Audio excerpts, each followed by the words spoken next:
Monkins, it's E-Monk here, and today we are going over Pajama Party Harley's slippers, her bunny slippers.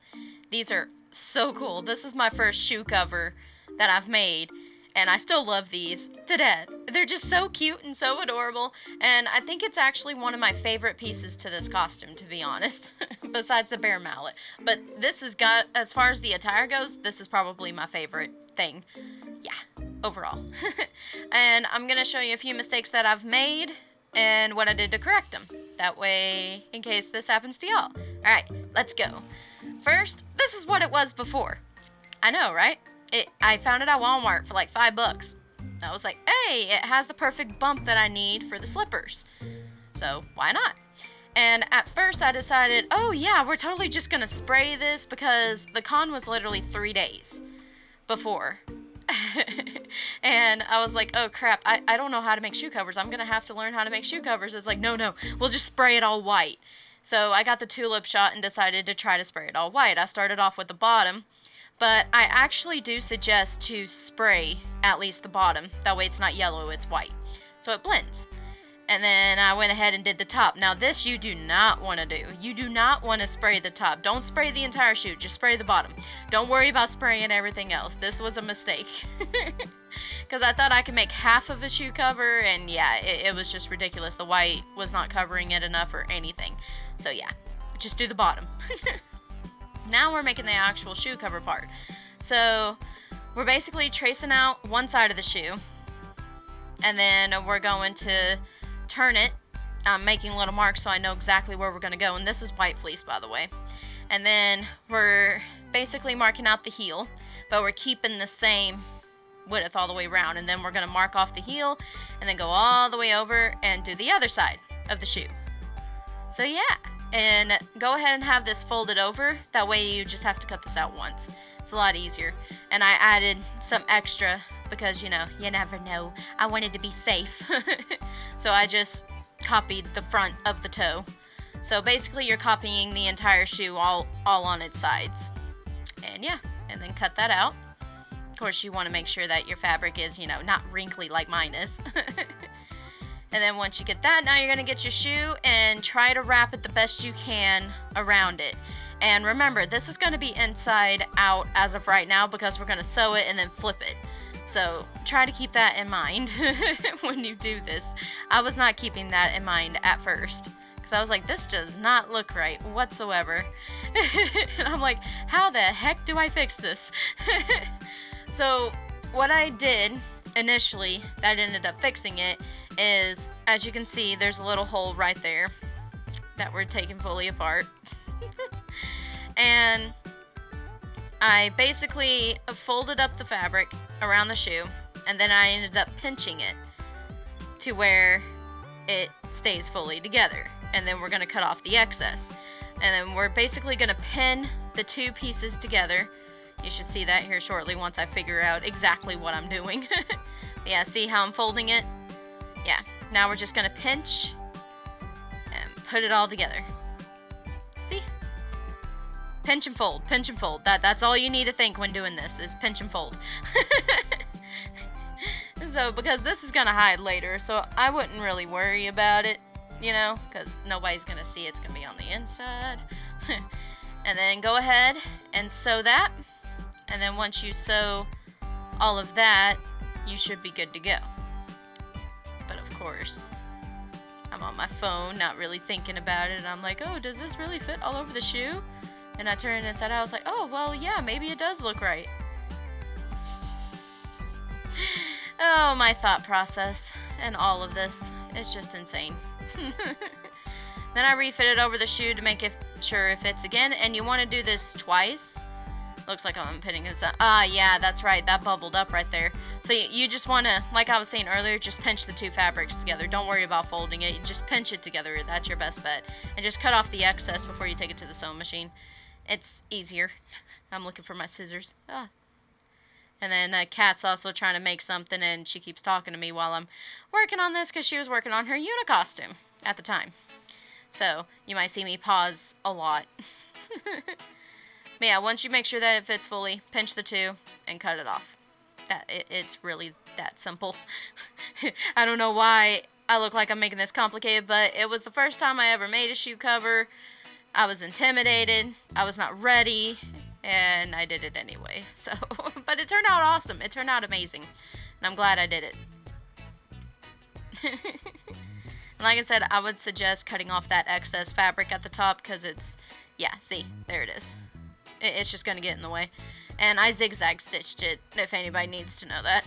I mean, it doesn't really have to stretch, but I like zigzag stitch. It's more professional. Then I just grabbed some ribbed elastic, and then I'm wrapping it at the top of the ankle all the way around. That way it'll stay on my foot, because this is going to hide, because the onesie, the bottom of it is going to hide the top of it. So nobody's really going to see the top of it. So yeah, I just went with this white ribbed elastic. It's white. It works, right? I mean, I didn't feel like making a casing, didn't have the time, so I didn't bother with it. So yeah, and I pinned it all the way around, and then I just sewed it straight there. And now we're going to go ahead and make the ears. And of course, we're using the same bunny ears we used for the hood. And you're going to cut out 4 foam interface pieces, because you need a total of 4 ears. So yeah, this is going to help give them that fluffy interior look thing.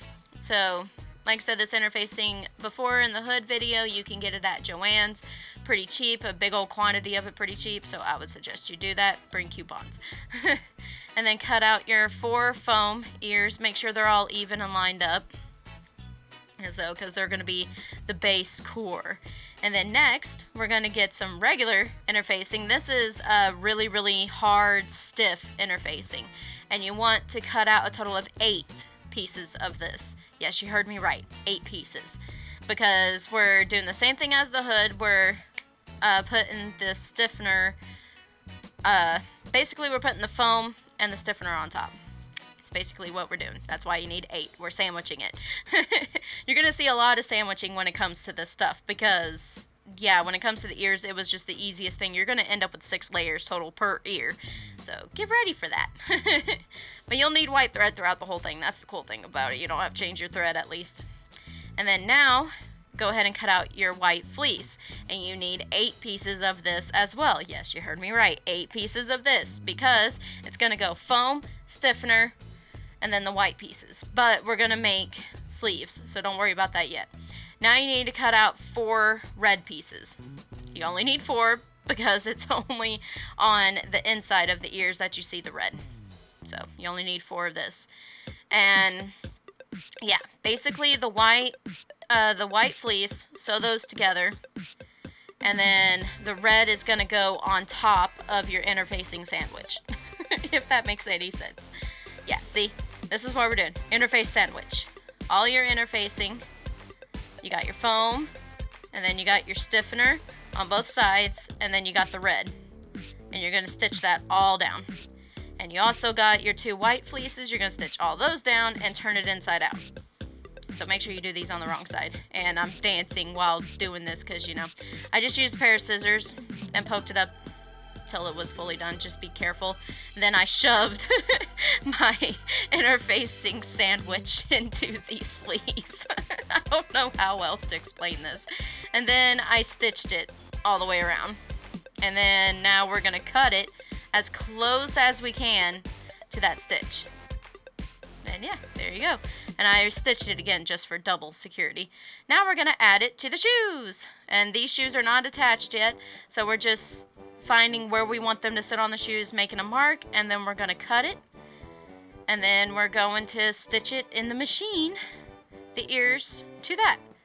So yeah, it's pretty simple. See? And you just pinch it and sew. So it ends up being 8 layers total. So yeah, it's a lot of layers. But it looks so cute. Now we're going to add the button and just sew the button as normal. You need 4 total black buttons, big ones too.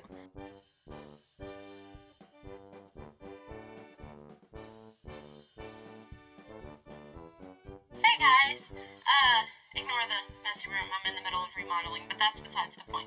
I noticed when I was going through editing this that I didn't tell y'all about the mouth or how I got it to the foot, and I'm sorry if Avalon is making noises in the background, my office is next to the room, and, you know, they're watching TV because it's nap time, and yeah. But anyway, that's besides the point. Okay, after you sew both buttons on the eyes, which is right there, this is still detached technically. So you can go ahead, I would highly suggest you do this first. And what I did is that I hand sewed it. This is really worn out from where I've worn it so much. But you hand sew it. Hopefully it's focusing. Yeah, it looks like it is. And you hand sew it to the actual shoe. Because, you know, we're hiding my mistakes and shame. So all I did was I pinched it like this while I was sewing. I'll show you the exact position I was in. I pinched it like this, and I literally went in, did a loop, knot, loop, knot, loop, knot, and just kept doing that over and over again, all the way around. I call it a whipper stitch. I don't really know what it truly is, but that's just what I call it. So I hand sewed it, shoe cover to the actual shoe, and it, like, this has been a year, and I've worn it like 3 times, I think. It might be more, I don't know, but it's still held together really well. I need to redo the ankle piece at the top, but that's besides the point. And anyway, now once you hand sew this, oh wait, before you hand sew that, scratch that, we're backing up. You actually want to sew this to it first.